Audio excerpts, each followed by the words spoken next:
Hi hello welcome back to Sana's edu tips. കേറ്റിറ്റുമായി ബന്ധപ്പെട്ട ഒന്ന് രണ്ട് കാര്യങ്ങളാണ് കേട്ടോ പറയാനുള്ളത്.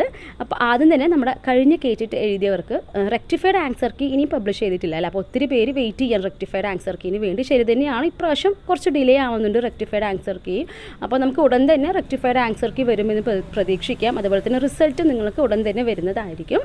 അപ്പോൾ അതിലൊരു ടെൻഷൻ അടിക്കേണ്ട. എന്തായാലും റെക്ടിഫൈഡ് ആൻസർ കീ വന്നു കഴിഞ്ഞാൽ ഏകദേശം എല്ലാവർക്കും ഒരു മാർക്കിൽ എന്തെങ്കിലും 1-2 മാർക്കിലൊക്കെ സംശയത്തിൽ നിൽക്കുന്നവരാണെങ്കിൽ റെക്ടിഫൈഡ് ആൻസർ കീന് ഒത്തിരി ആകാംക്ഷയോടെ കാത്തിരിക്കുകയാണ് അല്ലേ. അപ്പോൾ എന്തായാലും റെക്ടിഫൈഡ് ആൻസർ കീ വന്നു കഴിഞ്ഞാൽ ഉടൻ തന്നെ നിങ്ങളെ അറിയിക്കുന്നതായിരിക്കും. അതുപോലെ തന്നെ ഇപ്പോൾ കുറച്ച് ദിവസങ്ങളായിട്ട് കേറ്റിറ്റുമായി ബന്ധപ്പെട്ട വാർത്ത, സ്പെഷ്യൽ കേറ്റിറ്റ് റിലേറ്റഡ് ന്യൂസസ് എല്ലാം വന്നുകൊണ്ടേ ഇരിക്കുന്നുണ്ട്. അപ്പോൾ നിങ്ങൾക്കറിയാം, സർവീസിൽ തുടരുന്നവർക്ക് ഒത്തിരി പേർക്കൊന്നും കേറ്റിട്ട്, കുറച്ച് പേർക്കൊന്നും കേറ്റിട്ടില്ല. അപ്പോൾ അവർക്ക് വേണ്ടിയിട്ട് ഒരു സ്പെഷ്യൽ കേറ്റിറ്റ് എക്സാം മുമ്പ് നടത്തിയിരുന്നു. അന്നേരം കുറച്ച് പേർക്കൊന്നും ക്വാളിഫൈ ചെയ്യാൻ സാധിച്ചിട്ടില്ല. അതുകൊണ്ട് തന്നെ എഗെയിൻ ഈ വരുന്ന മെയിൽ നമുക്ക് ഒരു പരീക്ഷ കൂടി സ്പെഷ്യൽ കേറ്റിറ്റ് എക്സാം പറയുന്നുണ്ട് അല്ലേ. അപ്പോൾ ആ ഒരു എക്സാം നല്ല രീതിയിൽ നിങ്ങൾ സർവീസിലുള്ള ആൾക്കാരാണെങ്കിൽ ശ്രദ്ധിച്ച് നല്ല രീതിയിൽ നന്നായി പ്രിപ്പയർ ചെയ്തിട്ട് എഴുതുക കേട്ടോ. കാരണം നിങ്ങൾക്കൊരു അവസാന ചാൻസ് എന്ന രീതിയിലാണ് പറയുന്നത്. അതുകൊണ്ട് തന്നെ പ്രത്യേക പരീക്ഷയിൽ നല്ല രീതിയിൽ ഫോക്കസ് ചെയ്യുക. പിന്നെ സാധാരണ പറയാൻ നമുക്കറിയാം, വർഷത്തിൽ 2 കേറ്റിട്ട് വരാറുണ്ട് അല്ലേ. അപ്പോൾ നമുക്ക് സാധാരണ മെയ് ഒരു മാസത്തൊക്കെ നമുക്ക് എക്സ്പെക്ട് ചെയ്യുന്ന ഒരു മാസമാണ് ഒരു കേറ്റിറ്റ് എക്സാമിൻ്റെ അല്ലേ. അപ്പോൾ നമുക്ക് വേണ്ടിയിട്ടുള്ള, സാധാരണ എല്ലാവർക്കും വേണ്ടിയിട്ടുള്ള ഒരു കേറ്റിറ്റ് എക്സാം നമുക്ക് പ്രതീക്ഷിക്കാം. അപ്പോൾ ഇതിൻ്റെ കൂടെ അതും ചേർത്തുവോ എന്നുള്ള കാര്യം നമുക്ക് അതിനെക്കുറിച്ചൊന്നും വ്യക്തമായിട്ട് അറിയില്ല.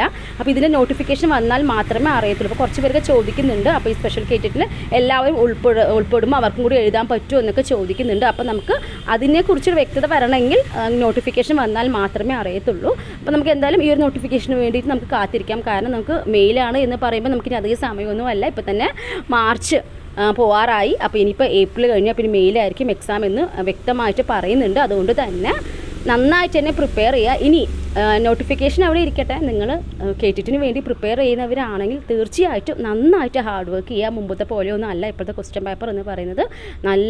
അത്യാവശ്യം നല്ല ലെവലിൽ ക്വസ്റ്റ്യൻസ് ചോദിക്കുന്നുണ്ട്. അപ്പോൾ നിങ്ങൾക്ക് ഈ കഴിഞ്ഞ കുറച്ച് കേറ്റിറ്റ് എക്സാംസിൻ്റെ പ്രീവിയസ് ക്വസ്റ്റ്യൻ പേപ്പർ നോക്കിക്കഴിഞ്ഞാൽ നിങ്ങൾക്ക് മനസ്സിലാക്കാൻ സാധിക്കും. അപ്പോൾ കുറച്ചും കൂടി നന്നായിട്ട് എഫേർട്ട് എടുത്ത് നല്ല രീതിയിൽ പഠിച്ച് വേഗം തന്നെ കേറ്റിറ്റ് നേടാൻ ശ്രമിക്കുക കേട്ടോ. അപ്പോൾ കേറ്റിറ്റുമായി ബന്ധപ്പെട്ട വാർത്തകൾ അതുപോലെ തന്നെ ക്ലാസ്സുകൾക്കായി നമ്മുടെ ചാനൽ ഫോളോ ചെയ്യുക. നന്നായിട്ട് ഹാർഡ് വർക്ക് ചെയ്യുക. തീർച്ചയായിട്ടും ടെൻഷനൊന്നും ഒത്തിരി അടിക്കേണ്ട, നല്ല രീതിയിൽ പ്രിപ്പയർ ചെയ്യുക കേട്ടോ. അപ്പോൾ നിങ്ങൾ പ്രിപ്പറേഷൻ ഉടൻ തന്നെ സ്റ്റാർട്ട് ചെയ്യുക. അടുത്ത കേറ്റിറ്റിന് വേണ്ടി തയ്യാറെടുക്കുന്നവർ ഉടൻ തന്നെ പ്രിപ്പറേഷൻ സ്റ്റാർട്ട് ചെയ്യുക. ഇനി ദിവസം ഉണ്ടല്ലോ എന്ന് വിചാരിച്ച് നീങ്ങി പോയത് നോട്ടിഫിക്കേഷൻ വരട്ടെ എന്നൊന്നും ചിന്തിക്കരുത്. നോട്ടിഫിക്കേഷൻ വരാതെ മുമ്പ് തന്നെ നിങ്ങൾ എന്ത് ചെയ്യണം, നന്നായിട്ട് പഠിച്ച് തുടങ്ങിയാൽ മാത്രമേ ക്വാളിഫൈ ചെയ്യാൻ സാധിക്കത്തുള്ളൂ. സോ നന്നായിട്ട് എല്ലാവരും പഠിക്കട്ടോ. അപ്പോൾ അതുപോലെ തന്നെ കേറ്റിറ്റ് റിലേറ്റഡ് ന്യൂസ് എല്ലാം നമ്മൾ എന്തെങ്കിലും ന്യൂസസ് കിട്ടുകയാണെങ്കിൽ തീർച്ചയായിട്ടും നമ്മുടെ ചാനലിൽ അപ്ഡേറ്റ് ചെയ്യുന്നതായിരിക്കും. Keep watching. Thank you.